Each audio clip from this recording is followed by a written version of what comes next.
పక్షాన పోరాటం చేసినాం.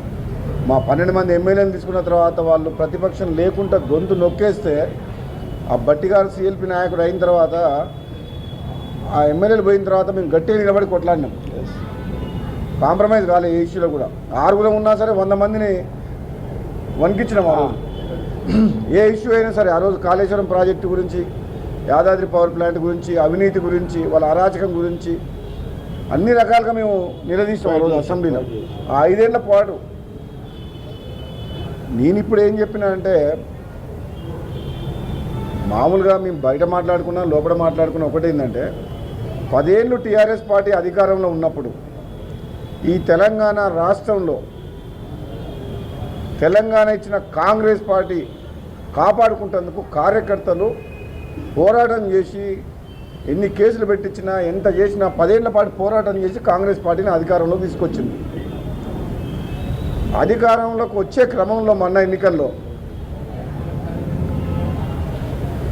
కొన్ని నియోజకవర్గాల్లో కాంగ్రెస్ పార్టీకి సంబంధం లేని వ్యక్తులైనా సరే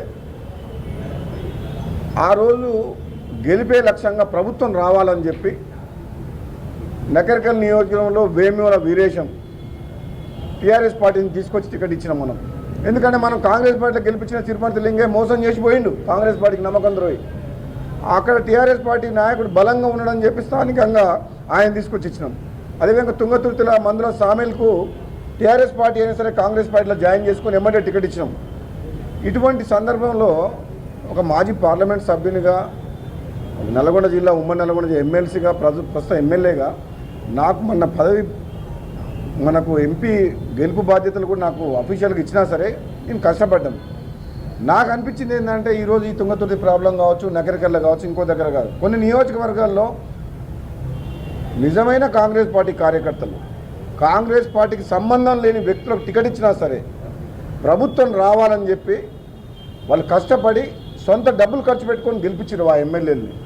అక్కడ ఈ వచ్చిన ఎమ్మెల్యేలు వాళ్ళతో పాటు వచ్చిన టీఆర్ఎస్ సైన్యాన్ని తీసుకొచ్చి నిజమైన కాంగ్రెస్ పార్టీ కార్యకర్తల మీద కేసులు పెట్టించి కొట్లాడుతుంటే ఇప్పుడు వీళ్ళు బాధపడుతున్నారు. మేము కష్టపడి మేము గెలిపిస్తే మన కాంగ్రెస్ పార్టీ ఎమ్మెల్యే అయ్యిండి కూడా మాకు పదవులు ఇవ్వడమే కాదు, మాకు పనులు చెప్పడమే కాదు, అవమానించడమే కాదు, మా మీద కేసులు కూడా పెడుతున్నారు అని చెప్పి ఈ నగరికల్లో కానీ తుంగతుర్తిలో కానీ చాలా నియోజకవర్గాల్లో జరుగుతుంది. ఆ విషయం నేను చెప్తానికి వచ్చిన. ఈ తుంగతుర్తి ఇష్యూ కాదు, తెలంగాణ రాష్ట్రంలో 10 ఏళ్ళు కష్టపడ్డ కార్యకర్తలం కాదని, కాంగ్రెస్ పార్టీ నాయకులం కాదని, ఇతర పార్టీల నుంచి వచ్చిన నాయకుల్ని ప్రభుత్వం వచ్చిన తర్వాత, ప్రభుత్వం వచ్చే ముందు వచ్చిన తర్వాత తీసుకొచ్చి వాళ్ళకు పెద్దపీట వేసి వీళ్ళని అవమానించడం కరెక్ట్ కాదు.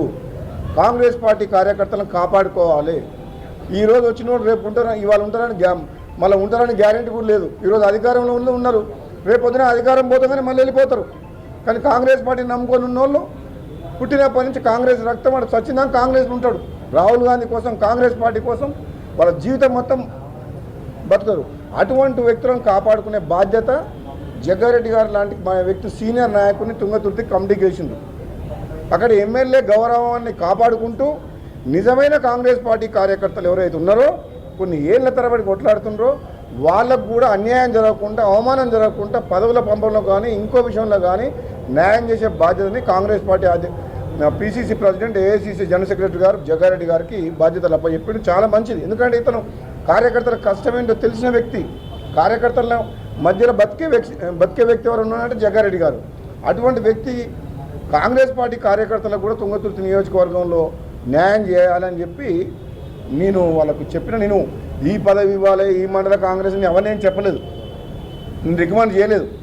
మీరు మనకు ఎమ్మెల్యేలు అవసరమే, గవర్నమెంట్ ఉన్నది, మనం ఎమ్మెల్యేని టికెట్లు ఇచ్చి గెలిపించుకున్నాం, వాళ్ళ గౌరవాన్ని కాపాడుకోవాలి.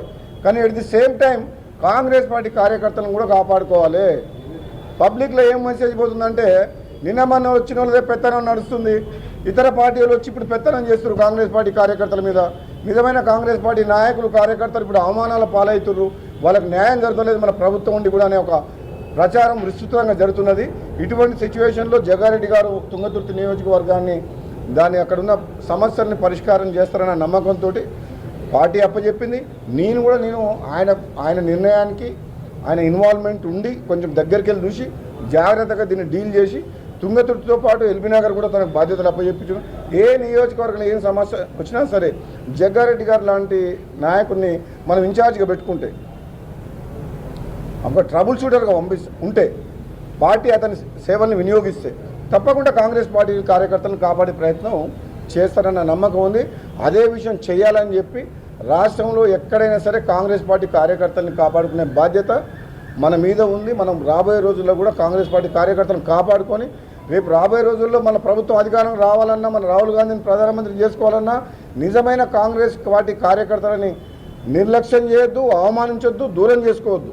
వాళ్ళని కాపాడుకోవాల్సిన బాధ్యత మన పార్టీ నాయకుల మీద ఉంది, కాంగ్రెస్ అధిష్టానం మీద ఉంది, మాలాంటి నాయకుల మీద ఉంది అని చెప్పి ఒక చర్చ చేసుకున్నాం. చాలా మంచి చర్చ అయింది. డెఫినెట్గా కాంగ్రెస్ పార్టీ కార్యకర్తలందరూ కూడా నేను ధైర్యం చెప్తున్నా, మీరు భయపడకండి, మీరు ఎమ్మెల్యేలను గెలిపించుకుంటారు, మిమ్మల్ని మీ మంచి చోటు చూసుకునే బాధ్యత మాది అని చెప్పి తెలియజేస్తున్నాను. Thank you. పార్టీ బలోపేతం కావాలంటే చేరికలు కావాలని అంటున్నారు మీరే. మరి పార్టీలోకి వచ్చే వాళ్ళు ఖచ్చితంగా పదవులు ఆశిస్తారు కదా, ఎవరో ఒకళ్ళు పదవులు త్యాగం చేస్తేనే కదా ఎవరో ఒకళ్ళకి వచ్చేది. దీని దగ్గర మీ దగ్గర ఏమైనా సొల్యూషన్ ఉందా? ఎందుకంటే మీకు కూడా మంత్రి పదవి చెప్పేది. మేము 119 నియోజకవర్గాలు ఉన్నాయి. ఎక్కడైతే బలహీనంగా ఉందో కాంగ్రెస్ పార్టీ, కొన్ని నియోజకవర్గాల్లో నాయకత్వ లోపం వల్ల బలహీనం ఉన్న దగ్గర బలమైన నాయకులు కానీ, మంచి నాయకులు కానీ, ప్రజల మధ్య ఉండే నాయకులు కాంగ్రెస్ పార్టీ రాహుల్ గాంధీ గారి నాయకత్వంలో పనిచేస్తామని వస్తే అందరినీ అవమానిస్తాం, తీసుకుంటాం. కానీ వాళ్ళని నెత్తిన పెట్టుకొని మా నిజమైన కాంగ్రెస్ పార్టీ కార్యకర్తలకు అన్యాయం చేయలేము.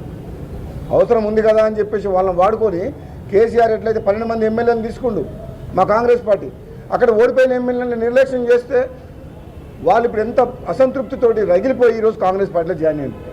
జూపల్లి కృష్ణారావు కావచ్చు, వేముల వీరేశం కావచ్చు, తుమ్మల నాగేశ్వరరావు కావచ్చు, ఓడిపోయినంత మాత్రాన, బలహీనులైనంత మాత్రాన అవమానించడము ఈ కాంగ్రెస్ పార్టీలో ఉండదు.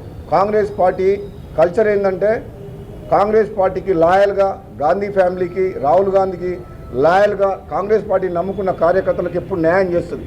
మాకు పార్టీ బలోపేతం చేసుకుంటేందుకు కొత్తగా చేరిక వాళ్ళు ఎంత ఇంపార్టెంటో మా నిజమైన కాంగ్రెస్ పార్టీ, మా పాత కాంగ్రెస్ పార్టీ కార్యకర్తలను కాపాడుకోవడం కూడా అంతే ఇంపార్టెంట్.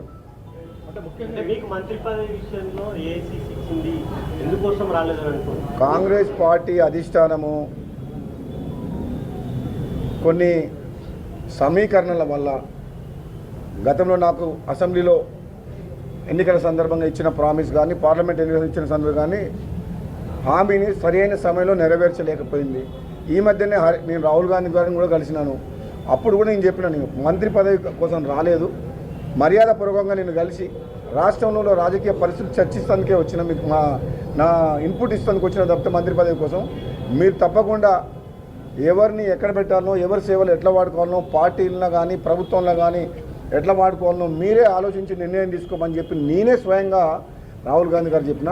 కాబట్టి రాష్ట్రం బాగుండాలి, పార్టీ బాగుండాలి, ప్రభుత్వం మంచి పేరు తెచ్చుకోవాలి, మళ్ళీ మనం అధికారం రావడమే లక్ష్యంగా పనిచేస్తాం తప్పితే మా కాంగ్రెస్ పార్టీ రాహుల్ గాంధీ అధిష్టానం తీసుకునే నిర్ణయాలకు, పదవుల విషయంలోనైనా, పార్టీలో పదవులైనా, ప్రభుత్వంలో ఆయన తీసుకునే నిర్ణయాలకి మేము కట్టుబడి ఉంటానని చెప్పి కూడా తెలియజేస్తున్నాం. Thank you.